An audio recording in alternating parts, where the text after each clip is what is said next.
everybody. I'm Coach Dan Brown, and this is Fer Casares. Hi everyone. Fer lives with me, and we're in Nuvali in the Philippines. We're currently almost 3 weeks done with our community enhanced quarantine. So we've been doing our training as best we can with what we have, like everybody else. And what we decided to do is get people to send in their questions for us, and hopefully we can, any questions you like related to triathlon training, racing, nutrition, and we can kind of answer them as best we can. We can give, like, because I'm a coach and an athlete, we can give my perspective on the coaching side, and then as Fer is Southeast Asian Games gold medalist for triathlon, so he can answer your, the athlete side of the questions. So that being said, I'm going to give the questions over to Fer, and we'll go from there. Yeah, we know that this lockdown situation is pretty hard for everyone, as you cannot go outside. So I hope you enjoy we hope you enjoy the video, and let's start. All right. So Fer, you're going to be the one to ask the questions, okay? Yeah, right. I'll be the interviewer, and I'm gonna ask some questions that you sent to me yesterday. So let's start. Question number 1 by Josh Ramos, our teammate, by the way. How do I get stronger off the bike? Okay, so what he's asking is he wants to be able to run stronger after the bike ride. So first thing I would say is you need to practice already running off the bike regularly. So putting those sessions together. So not just doing the bike and then doing the run. You need to be able to finish your bike ride and then run, getting your legs accustomed to the feeling of running off the bike. Now, I'll also say that to actually get stronger, you need to be strong.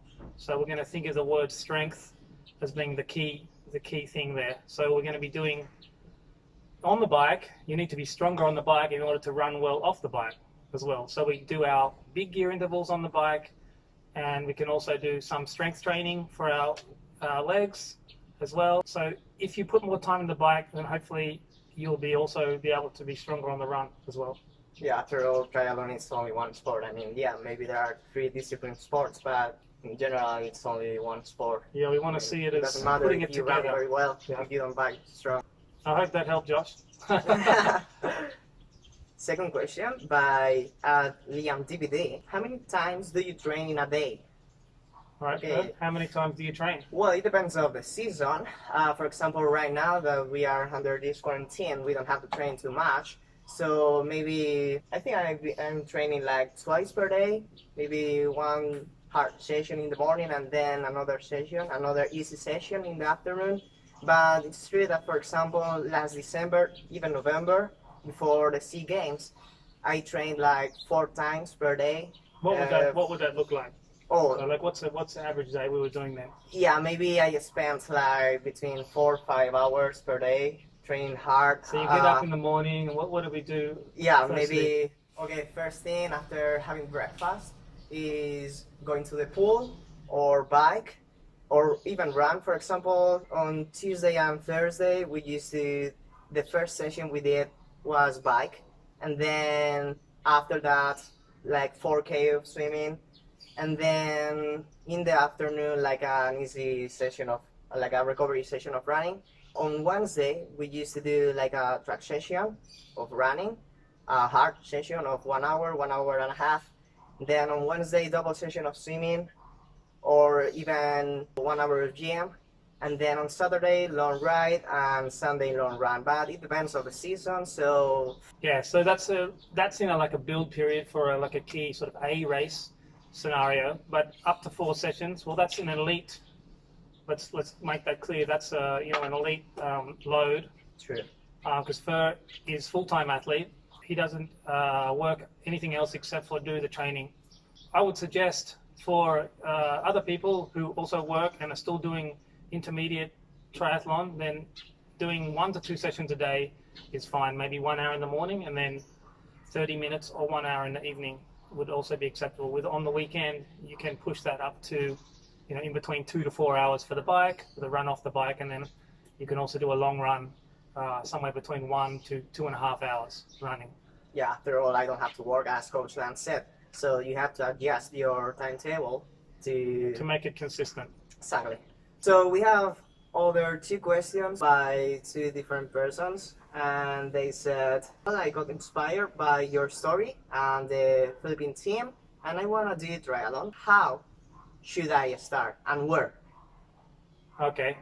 Yeah, I think that was a really great time last year for triathlon in the Philippines because apart from them doing very well, yeah, I think a lot of people were inspired by the success, but also the good attitude and that the athletes had and the coaches had in all sort of working together for a common goal. Now, your question relates to if you're a beginner. Okay, I would like to do sport. I'm looking up to these people, or I just want to make a change in my life. The answer is it really depends on where you come from and what your goals are.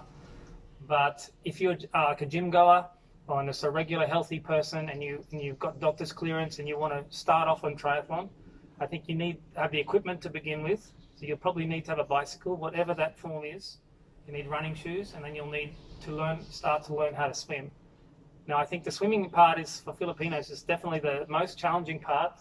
So you can get a coach for the swimming, and then I think that's probably the most important thing. Just get someone to give you some clear goals on how to get started with the swimming. Start with 1 lap, start with 2 laps, start with a time goal. Say I'm going to swim for say 2 to 3 minutes at a time, and then take a break of 20 to 30 seconds. Try and repeat that, and get to that point where you can swim for about 1 kilometer, I think, in the swim. And then for the biking and running, you just have to make a start, whatever that may be. If it's running, then go for a time goal. So go for, can I sustain 5 minutes running at one time? Can I sustain 10 minutes running at one time? Get that up to 20 to 30 minutes with less walking time in between, and then you can sort of progress from there. Same with the bike. I think it's just a matter of doing the time. I wouldn't worry too much about intervals and all that. Just get your bike up to where you can consistently bike for about 90 minutes, and then you can sort of work on from there. You can get yourself a coach, you can sign up for a race, and you can progress from there. Yeah, so in my case, for example, I can tell you my experience. How did I start? Well, I started at the age of 19 years old, and I remember that the first month I only trained like once per day because I studied in that moment. And maybe it was just around 1 hour of training, maybe 2 hours if it was bike. And it's true that you don't have to put pressure on yourself. It's quite important because you're not used to that volume of training. And also it's important, depend on your goals, as Coach Dan said. If you are not gonna race, you don't have to train too hard. But if you're gonna run, is the most injury prone. Yeah, injury. Mm-hmm. If you're not used to it, I would start maybe alternating walking and running. Mm-hmm. I think that's a good training. Maybe the first day 30 minutes and then 40, 50 as you feel, okay? But don't force yourself too much. Or you could break it down and say 2 minutes of running and 1 minute walking. Yeah, that's a good. And then move to 3 minutes and then 1 minute. That's a good workout as well. You don't have to run the whole time. You just have to get to the point where you've got to the 20 to 30 minutes total distance and try and have less breaks within that. Right. There's no set thing you have to follow. There's no exact science with it. You just need to get that engine going basically and go for longer. But please do not train until your limit. Okay, that's quite important. In terms of swimming, it's important you have a swimming pool, so I would train with a coach, okay, because that's the most technique sport. Absolutely. So yeah, I would train absolutely with just a team if it's possible. To finish off with that, we're just going to say I think one session per day is going to be good. So you could alternate bike on a Tuesday and then run on a Wednesday and then bike on a Thursday. So you could swim on a Friday, bike and run Saturday, and then swim and run again on a Sunday. Yeah. Something like that. For around, say 20 minutes to an hour each time. More or less. Yeah, that's perfect. Great. Hope that helped.